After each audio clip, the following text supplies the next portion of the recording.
जो नारी अपने पति का अपमान देखती है, अपने सुहाग की निंदा सुनकर भी मौन रहती है, वो नारी पतिव्रता नहीं, उल्टा है, पतित है, पापिनी है। सुनो कल्याणी, हम आपसे प्राणनाथ, भले ही धरती और गगन ही क्यों न मिल जाए, मृत्यु अपना स्वभाव ही क्यों न बदल डाले, विष अमृत ही क्यों न बन जाए, परंतु आपका अपमान करने वाले को कदापि नहीं छोड़ूंगी, किसी मूल्य पर नहीं छोड़ूंगी।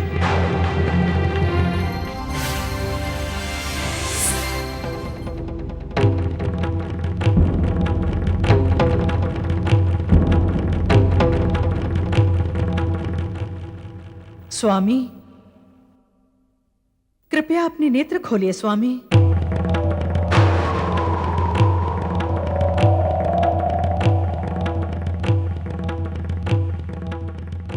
बोलो कल्याणी, हम आपकी प्रसन्नता के लिए क्या करें? क्या आप जानते हैं प्राणेश्वर कि पिताश्री गंगा द्वार पर एक भव्य यज्ञ का आयोजन कर रहे हैं, जिसमें आपको छोड़कर काले श्वान तक को निमंत्रित किया गया है। तो क्या हुआ कल्याणी, इतनी साधारण सी बात पर उत्तेजित होने की कोई आवश्यकता नहीं। नहीं स्वामी, उत्तेजित होने की आवश्यकता है। आपके बिना ये यज्ञ कैसे होगा स्वामी? ये यज्ञ सारा जग देखेगा और मूर्ख आयोजकों का उपहास उड़ाएगा। हाँ स्वामी, ये यज्ञ नहीं, मूर्ख सम्मेलन है। यज्ञ आयोजकों की अनीति, अन्याय और अधर्म का दर्पण है, कपटियों का कपट जाल है। इनका क्रिया कर्म करना, इनका दाह कर्म करना प्रारब्ध की हार्दिक इच्छा है। हे विश्वनाथ, हमें कृपया आदेश दें। नहीं प्रिय भृंगी, ऐसा मत कहो। नहीं स्वामी, ऐसा ही होना चाहिए। कुटिल श्रीगानों का वध ही सनातन न्याय है। हर हर हर हर हर हर। हे रुद्रगणों, हम आपकी भक्ति भावना को, आपके पुनीत प्रेम को हृदय से स्वीकारते हैं, किंतु प्रारब्ध की इच्छा को टालना हमारे अधिकार क्षेत्र में नहीं है। इस संसार में सभी अपना अपना कर्म करते हैं और उसी के अनुसार कर्म फल भोगते हैं। इस कर्म फल नियम से हम सभी बंधे हैं। हे प्राणेश्वरी, आपके पिताश्री के श्राप और वैरागी होने के कारण हम धार्मिक अनुष्ठानों तथा यज्ञ कर्मों से मुक्त हैं। अतः आप इन छोटी छोटी बातों पर ध्यान मत दीजिए, इन्हें अपने निर्मल हृदय से निकाल दीजिए। क्षमा करें भोलेनाथ, ये मेरी धारणा है। जो समाज, जो जन और जो सामर्थ्यवान अपने अपमान का प्रतिकार नहीं करता, वो कायरता का काला इतिहास बन जाता है। परंतु मैं कायर नहीं हूं प्राणेश्वर। मैं अनीति, अन्याय और अधर्म का विनाश करके जगत में धर्म, न्याय और नीति की पुनः प्राण प्रतिष्ठा करूंगी, या आपके सम्मान के संग्राम में मिट जाऊंगी। हे प्राणेश्वर, अब आप मुझे इसी क्षण गंगा द्वार जाने की अनुमति दें। हे प्राणेश्वरी, शांत हो जाओ।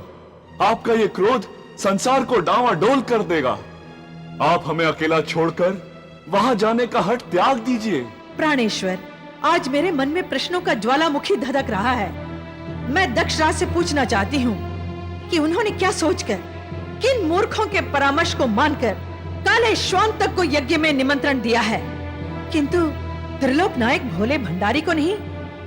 क्या मेरे प्राणनाथ यज्ञ निमंत्रण तक के योग्य नहीं, सुपात्र नहीं है?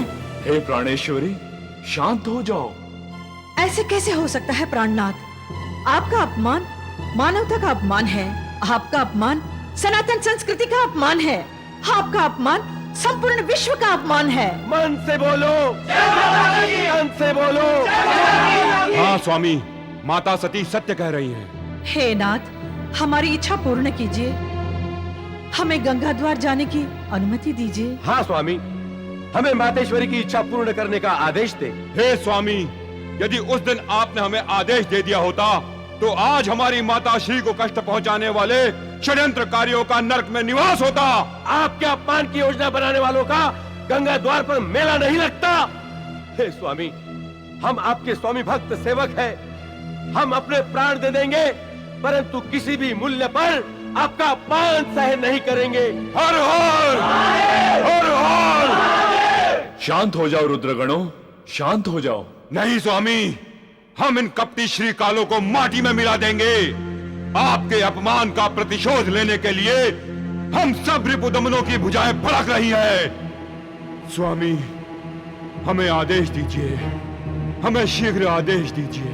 हे प्रियजनों, व्यर्थ में बैर बढ़ाने से कोई लाभ नहीं। इस समय धीरज रखो, केवल धीरज। नहीं स्वामी, मैं इस यज्ञ में ब्रह्म पद की शोभा बढ़ाने वाले ब्रह्मा जी और जगत के पालक विष्णु जी से पूछूंगी कि किस लोभ में आप दोनों अपने जीवन दाता शिव को भूलकर विनाशकारी दक्ष के चारण बन गए। सती माता की, सती माता की। प्राणनाथ, यदि आप मुझे गंगा द्वार जाने की अनुमति नहीं देंगे तब भी मैं वहां जाऊंगी, ये जानने के लिए कि कौन महान है, छल या बल, दया या दम, अभिमान या स्वाभिमान, अधर्म या धर्म, कपट या कृपा, मृत्यु या जीवन।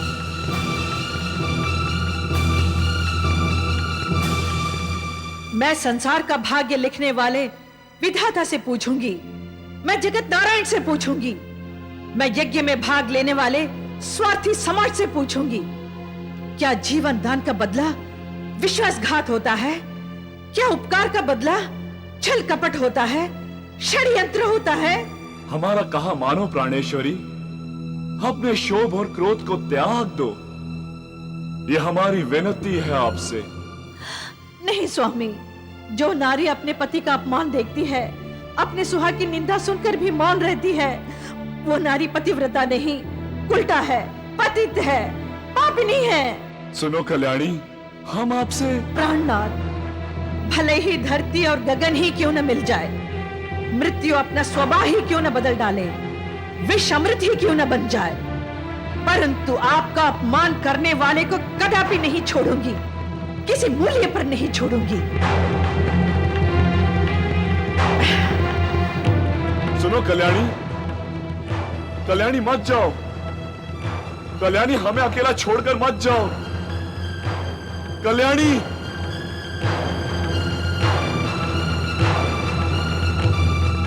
हे रुद्रगणों, आपकी दयालु माता आज रणचंडी बन गई है, अब इन्हें रोकना किसी के वश की बात नहीं है, अतः आप सब महावीर अपनी माता के साथ जाओ, इनकी रक्षा करना।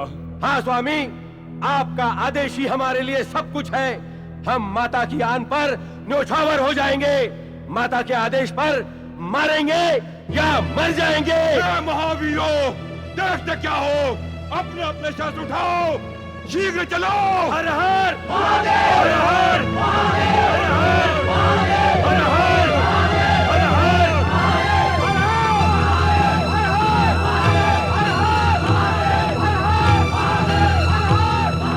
ये सत्य है, प्रारब्ध पर कोई विजय नहीं पा सकता।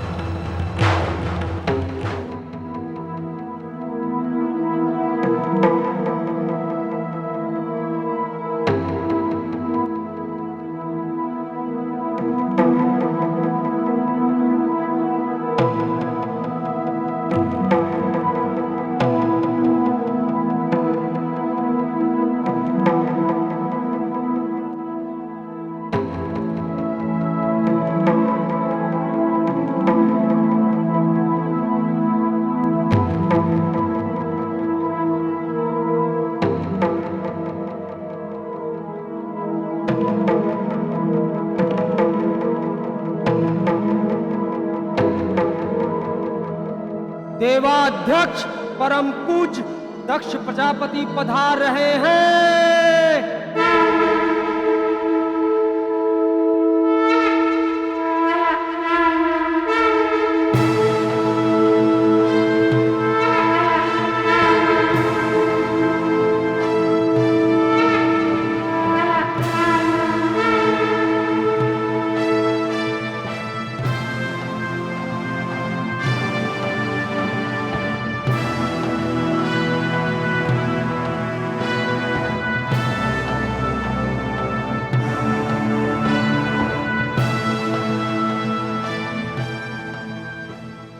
प्रणाम जगत नारायण। प्रणाम पिताश्री।